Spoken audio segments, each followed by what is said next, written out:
Have you ever looked around and wondered why everyone else seems to be moving ahead while you're still waiting? They're getting married, they're buying homes, they're getting answers, and you're still praying, still believing, still waiting for something that never seems to come. But what if I told you, the waiting is not a punishment, it's a preparation? What if the delay you hate the most is the very tool God is using to shape the version of you that the blessing requires?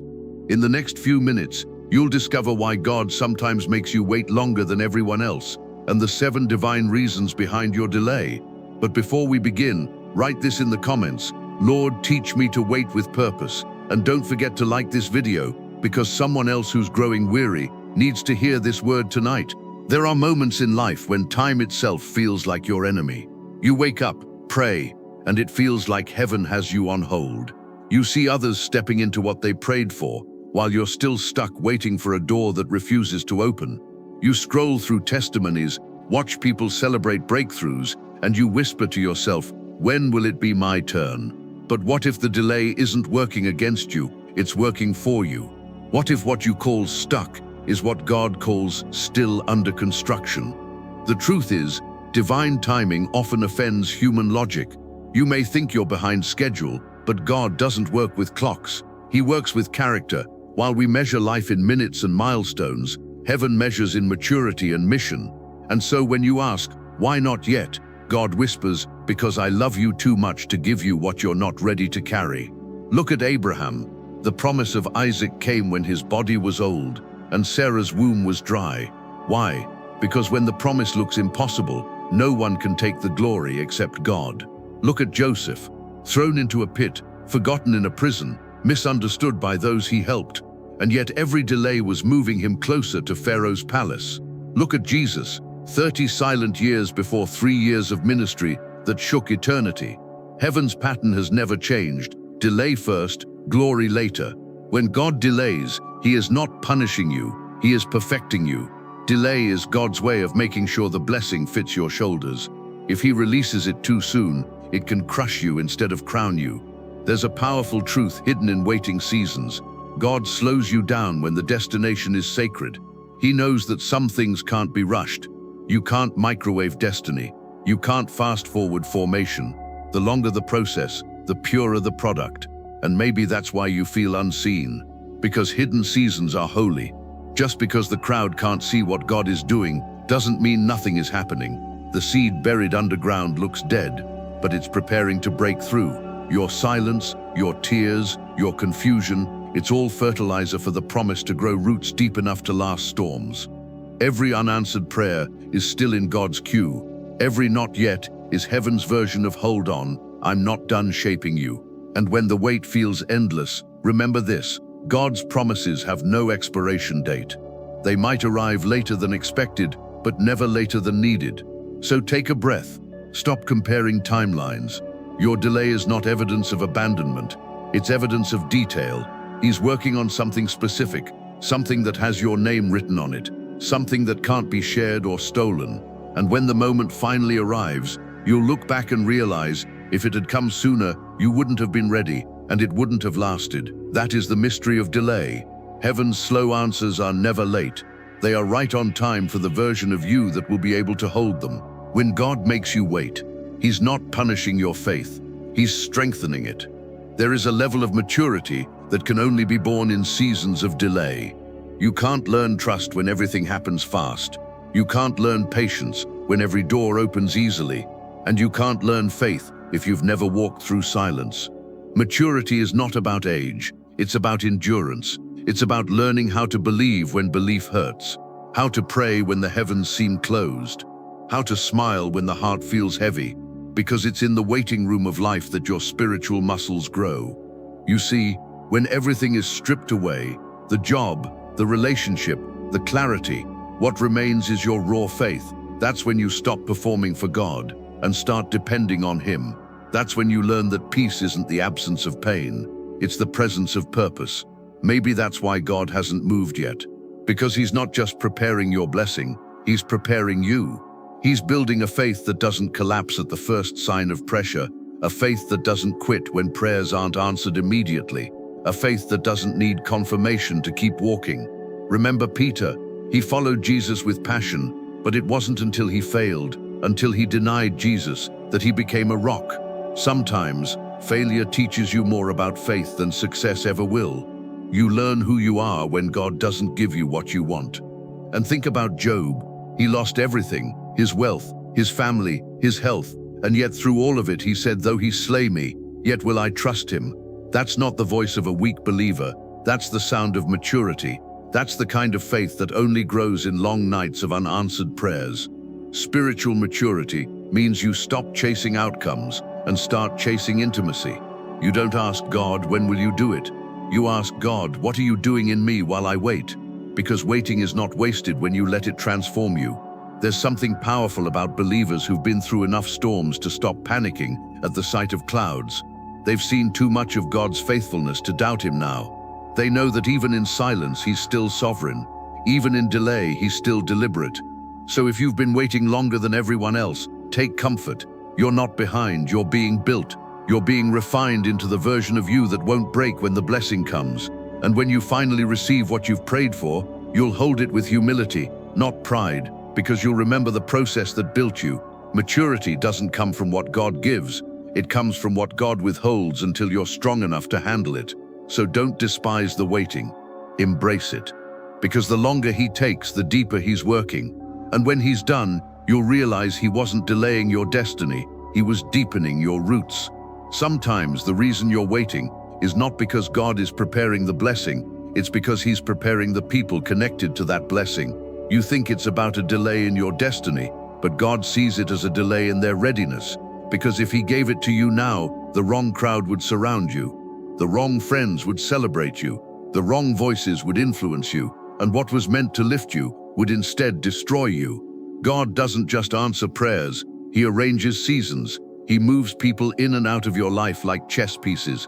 You may not understand every exit, every betrayal, every goodbye, but what feels like loss is actually alignment. He's not punishing you. He's protecting the purity of your path. Think about Joseph again. If his brothers had never sold him, he never would have met Pharaoh. If he hadn't been thrown in prison, he never would have met the cupbearer. Every person who left, every person who hurt him, every person who forgot him, was part of a larger divine setup to place him where he needed to be. The same applies to you. There are people who had to walk away so your calling could breathe. There are doors that had to close so your peace could return. There are connections God had to break because they were contaminating your purpose. Sometimes he removes people not because they're bad, but because they're not assigned to your next season. Their voice doesn't fit your next chapter, and God, in his mercy, lets them drift away so you won't stay small trying to keep them. You see, divine alignment doesn't always feel divine. It feels lonely. It feels confusing. You'll wonder, why would God allow this friendship to end? Why did that person stop supporting me? But if you could see the conversations behind closed doors, if you could see the motives he saw, you'd thank him for every unanswered prayer that involved a person. The people who are meant to walk with you in the next season won't need convincing. They'll recognize your spirit, not just your success. They'll push you toward holiness, not popularity. They'll see your purpose before it's visible to others. And here's something powerful. Sometimes the blessing itself won't appear until the right people are positioned to protect it. The moment the right circle forms, doors that stayed locked for years suddenly open. Because God will never give a divine assignment to a disordered environment. So don't rush the process. Let him rearrange your surroundings. Stop reopening doors he already closed. If someone left, let them leave. You're not losing them, you're losing limitation. The truth is, alignment always comes before acceleration. When the people around you finally match the purpose within you, momentum begins. That's why this waiting season might feel like isolation, because God is clearing your stage before the spotlight comes on. And when he finally reveals why some had to go and others had to stay, you'll see it so clearly. Every separation was sacred. Every disappointment was divine redirection. Every delay was heaven's way of saying, I'm getting the right people in place before I bless you. There comes a point in every believer's journey where heaven goes quiet. You pray and there's no response. You cry and there's no comfort. You look for signs, but all you see is stillness. It feels like God disappeared right when you needed him most. But listen carefully. Silence is not absence. When God is quiet, he's not ignoring you, he's examining you. The teacher never talks during the test. And some of the deepest tests of faith are taken in the quietest seasons of your life. In the noise, you learn about God. But in the silence, you learn God himself. The silence of God has a language of its own. It says, "Do you still trust me when you can't trace me?" Because real faith isn't built on constant reassurance. It's built on relentless trust. You don't grow strong by always hearing yes. You grow strong by surviving the not yet. Think about Abraham walking up the mountain with Isaac. Every step, silence. No angel speaking, no miracle yet, just obedience in uncertainty. And when he raised the knife, then the voice came. The test wasn't about sacrifice, it was about silence. Or think about Jesus in the Garden of Gethsemane. He prayed 3 times, "Father, if it be possible, let this cup pass from me." And heaven said, "Nothing." Silence. But through that silence came salvation. If God had answered immediately, the cross would never have happened. Some of the greatest miracles are born in moments where heaven seems motionless. You see, faith that depends on constant confirmation is fragile, but faith that survives silence is unstoppable. It's one thing to trust God when you feel him. It's another to trust him when you don't. And this is what many don't realize. God's silence is often his strategy. He hides to see what you'll do when you can't see him. Will you still worship? Will you still obey? Will you still believe when there's no emotional reward attached? Because if your faith can survive the silence, it can survive anything. Job didn't hear from God for chapters. Days turned to weeks, weeks to months, and still nothing. But even in the silence, he refused to curse God. And when God finally spoke, Job's understanding of him deepened forever. So, if heaven feels quiet right now, don't panic. He's still moving behind the curtain. Silence doesn't mean he left. It means he's listening. Sometimes the only way for you to hear your own faith is for God to stop talking for a while. It's in the stillness that the heart learns surrender. It's in the quiet that you realize prayer isn't about getting answers. It's about aligning your soul. And here's the beauty of it. Once you pass the test of silence, you won't just hear God differently. You'll know him differently. You'll move from "God, I need you to speak," to "God, I know you're here," even when you're silent. So don't mistake his quietness for cruelty. Don't assume his distance means denial. This silence is a sacred space, an invitation to trust without proof, to believe without evidence. Hold steady in it, because when he finally speaks again, you'll realize his silence was not punishment, it was preparation. And the voice that returns will change everything. There's a reason why God hasn't put you on the stage yet. There's a reason why your name isn't known, why the spotlight hasn't found you, why doors that should have opened have stayed shut. It's not rejection, it's preservation. He's hiding you because the wrong exposure at the wrong time can destroy what the right exposure at the right time will elevate. In a world obsessed with instant visibility, God still believes in hidden preparation. Everyone wants the palace, but few are willing to be faithful in the prison. Everyone wants to be seen, but few want to be shaped. But God refuses to promote you publicly until you've been purified privately.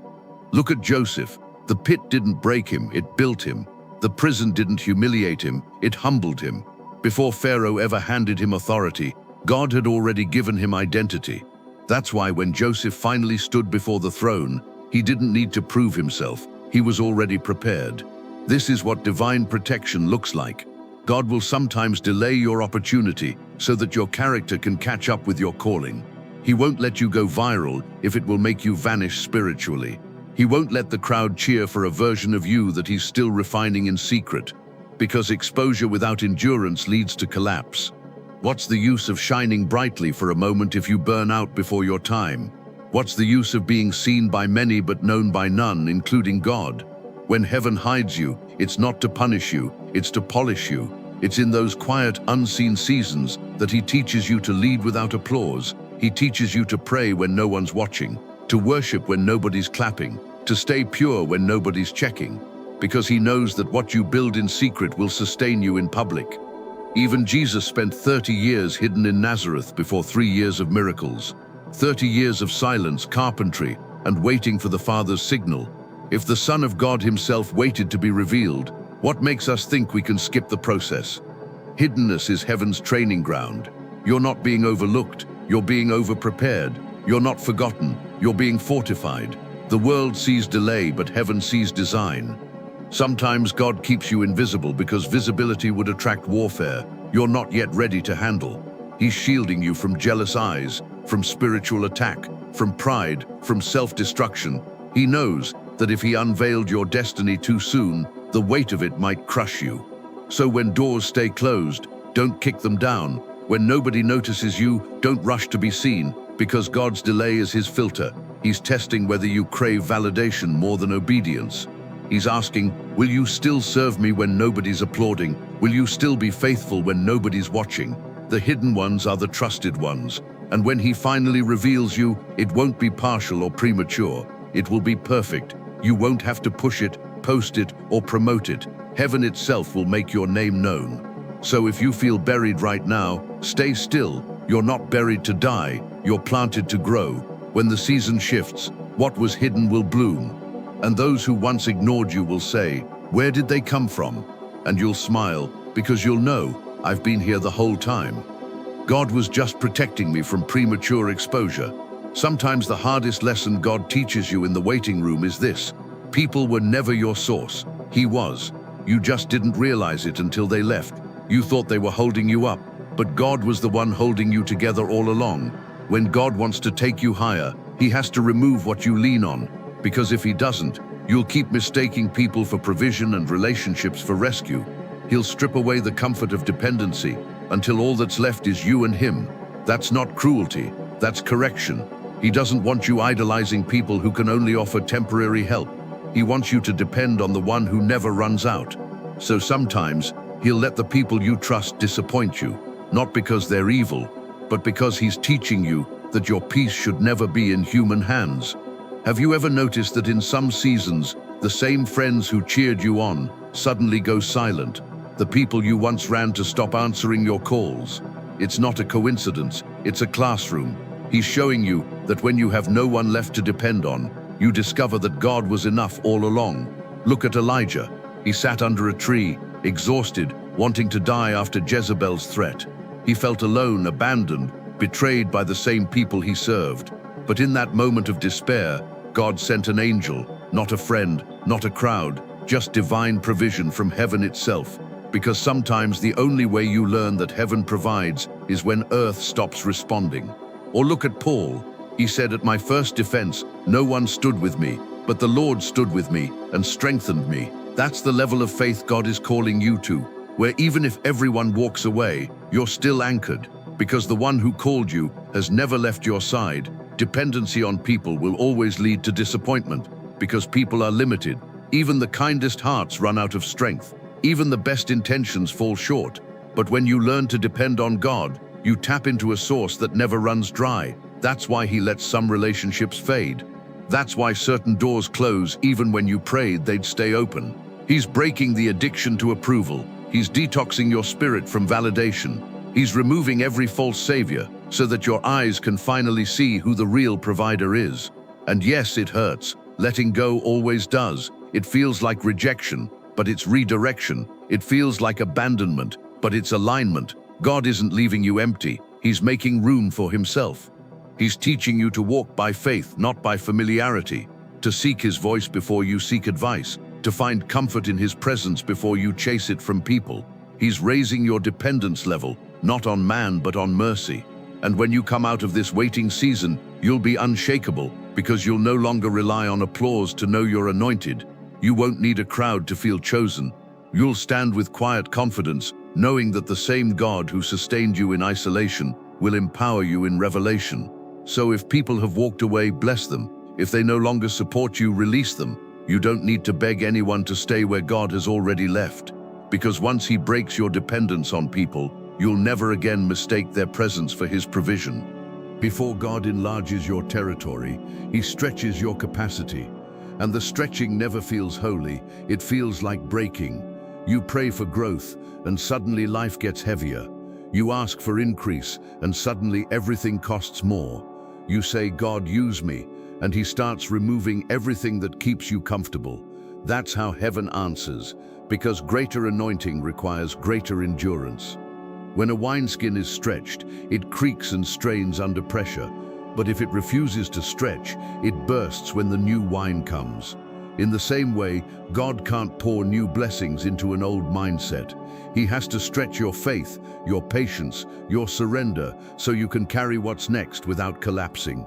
You've been asking God for more, but more always means more responsibility, more testing, more trust. And so he stretches you through waiting, through disappointment, through unanswered prayers, because it's only in those painful seasons that faith becomes flexible. Think of Moses. Before he could lead a nation, he spent 40 years leading sheep. Those were years of stretching, years where God was building leadership muscles Moses didn't even know he'd need. And when the moment came, Moses was ready, not because life was easy, but because wilderness trained him for war. Or think of David. He was anointed as king, but sent back to the fields. Why? Because he wasn't ready for the crown until he learned the heart of a shepherd. Every lion he fought, every bear he chased away, was stretching his courage for the day he'd face Goliath. That's what God is doing with you. Every delay, every detour, every difficulty, it's all divine resistance training. He's increasing your capacity to carry more without breaking under the weight of it. But stretching hurts because it challenges comfort. You'll feel tension in every area, mentally, emotionally, spiritually. The people who once fit your circle will no longer understand your calling. The habits that once satisfied will suddenly feel shallow. It's uncomfortable, but it's necessary, because what God has for you is bigger than who you used to be. He can't fit a kingdom assignment into a small vessel, so he expands you through pain. He grows you through pressure. He forces you to trust him when your strength runs out. And one day, you'll look back and realize the seasons you called too heavy were the very seasons that made you strong enough to stand where you are now. Remember, growth doesn't happen in ease, it happens in resistance. The butterfly doesn't gain wings without struggling against the cocoon. If you cut the struggle short, it dies incomplete. In the same way, if you escape your stretching season too early, you'll lose the strength you were meant to gain from it. So, don't fight the stretching, embrace it. When everything feels like it's pulling you apart, that's often the moment heaven is enlarging your heart. God is not breaking you down, he's making room for something greater. And when the waiting ends, you'll carry blessings that would have crushed the old you. You'll realize why he took so long, because he wasn't just answering your prayer, he was increasing your capacity to hold the promise. Sometimes the reason you're still waiting is because God isn't done setting the stage. You see only the delay, but heaven sees choreography. Every move, every pause, every twist and turn of your life is being arranged like a divine drama, perfectly timed, so that when the breakthrough happens, there will be no doubt who deserves the glory. It's not that God can't bless you now, it's that he's aligning everything so that when he does, your story will point straight back to him. He wants the timing of your testimony to preach louder than your words ever could. Remember Lazarus. When he got sick, his sisters begged Jesus to come heal him, but Jesus waited, not an hour, not a day, 4 days, and by the time he arrived, it looked too late. The tomb was sealed, the mourners were grieving, the miracle window had closed, but then Jesus said something strange. This sickness is not unto death, but for the glory of God. When heaven delays, it's not denial, it's setup, because resurrection glory only comes after something dies. The crowd had to think it was over, so that when Jesus called Lazarus out, they would know only God could have done this. Maybe that's your story right now. You've been praying for something that seems to have died, a dream, a relationship, a purpose. You think the window is closed, but God is whispering, I'm not late, I'm strategic. He waited until every human solution expired, so that when the breakthrough comes, there's no question where it came from. That's why you can't compare timelines. Some people get instant miracles because their story doesn't need a stage. But you, God's using your delay to build a platform where his glory can be displayed for many. Your testimony won't just bless you, it'll awaken others. Think about the Red Sea. God could have parted it miles before the Israelites arrived. But he waited until they were trapped between Pharaoh's army and the water. Why? Because tension amplifies the miracle. The more impossible it looks, the more powerful his deliverance appears. So when you feel cornered, don't panic. The stage lights are just now being set. He's positioning every obstacle to make the outcome undeniable. The delay isn't random, it's rehearsal. He's making sure the right people are watching when he turns it around. Because when he finally moves, your story will preach without you ever opening your mouth. The same people who doubted you will have to testify that God was with you all along. The same enemies who mocked you will have to watch your resurrection. You see, God's glory shines brightest in the places you thought were ruined. He specializes in late-stage miracles. He doesn't just want to bless you, he wants to make you a living example of his power. So if your situation looks impossible right now, don't despair. That's exactly where his glory loves to dwell. He lets things get messy so the miracle looks magnificent. He lets the tension rise so the testimony resounds. And when the stage is finally set, when everything looks hopeless and you have nothing left but faith, that's when he steps in, turns on the spotlight, and says, "Now they'll see it was me all along." So hold your peace while he prepares the scene.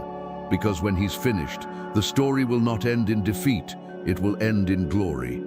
Think about gold. It can't be purified without fire. It has to sit in the heat until everything that isn't pure rises to the surface. That's what waiting does. It brings the hidden impurities of the heart to light. The pride, the impatience, the control, and one by one, God skims them off until what remains shines with his reflection. This is why your waiting season is not wasted. It's a sacred surgery. God uses time as a scalpel to remove what could destroy you later. He delays the destination to develop the discipline that destiny requires.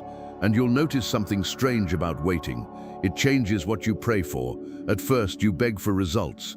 Then, somewhere in the middle, your tone softens. You stop saying, "God, do this now," and start saying, "God, have your way." That's transformation. When you no longer chase outcomes, but surrender to obedience. When you shift from frustration to formation. Remember Hannah in the Bible. She prayed for a child for years, feeling overlooked and humiliated. But through those years of waiting, her heart shifted. By the time God answered, she was no longer desperate for validation. She was ready for dedication. The boy she once begged for, she later gave back to God. That's what waiting does. It matures your desire. It turns selfish prayers into surrendered purposes. Waiting also redefines your pace. You stop running ahead of God and learn to walk with him. You stop chasing what's next and start cherishing what's now. You start seeing beauty in small progress, grace in slow growth, and peace in quiet seasons. Because transformation in waiting isn't about what changes around you, it's about what changes within you. Your eyes open wider, your heart beats slower. You learn that not every battle needs your energy, not every opinion deserves your reaction, and not every silence means rejection. And when the wait is finally over, you'll realize you didn't just receive an answer, you became the kind of person who could hold it without losing it. That's the hidden miracle of waiting. It turns receivers into carriers. You don't just get blessed, you become a blessing. So the next time you feel like nothing is moving, remember, God's not ignoring you, he's transforming you. He's teaching you endurance, humility, discernment, and gratitude. Because what's coming next requires a version of you that only the waiting can create. When you finally step into your promise, you'll look back and say, "If I hadn't waited, I wouldn't have been ready. If I hadn't been delayed, I wouldn't have been developed. And if I hadn't been silent, I wouldn't have heard his whisper." That's what the waiting does. It doesn't just change your story, it changes your soul. Take a moment, breathe, let the noise around you fade for just a few seconds. Because this is the moment where your spirit and God's presence meet. You've heard the word, you've walked through the waiting, and now heaven wants to speak peace over your heart. Waiting isn't easy. It breaks you down in quiet ways that no one sees. It makes you question your worth, your calling, and even your prayers. But right here, right now, God is reminding you you were never waiting alone.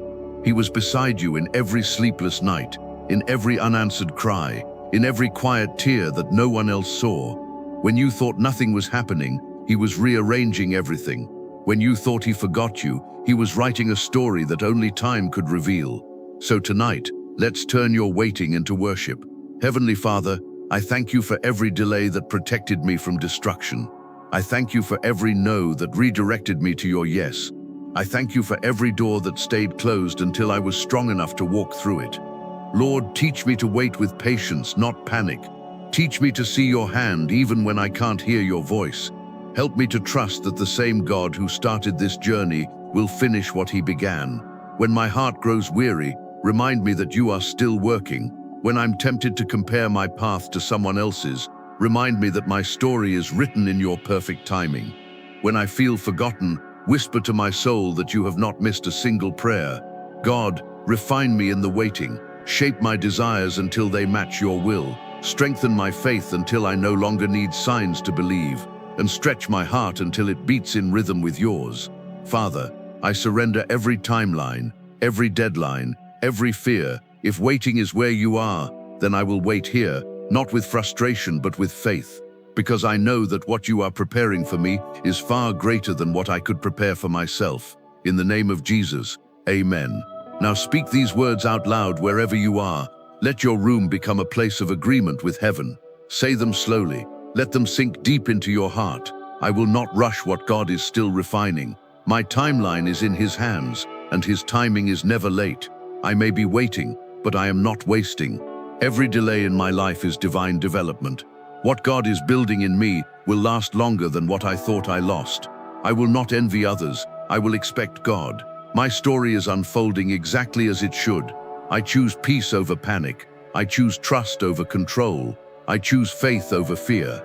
Now pause for a moment. Close your eyes if you can. Let those words echo inside of you, because every declaration you just spoke is rewriting the atmosphere around your life. You are not forgotten. You are not behind. You are right on time for what heaven has written. And soon, what you've been praying for will arrive so clearly, so perfectly, that you'll know beyond all doubt, this was worth the wait. If this message spoke to your soul, write this in the comments. I will wait on God's timing. Let that be your public declaration of private trust. Because the truth is, the wait has never been wasted. Every unanswered prayer was an answered protection. Every delay was direction. Every silence was strategy. And one day, when you're standing in the blessing you once begged for, you'll realize God never forgot you. He was forming you. You weren't waiting for him to move. He was waiting for you to mature. So hold on, beloved. You're closer than you think. Your waiting is almost over. And when the door finally opens, it'll all make sense. You'll see why he made you wait longer than everyone else. Because what's coming won't just bless your life, it'll glorify his name. Now go in peace, go in patience, and go with confidence that God's timing will never fail you. Your story isn't delayed, it's divinely timed.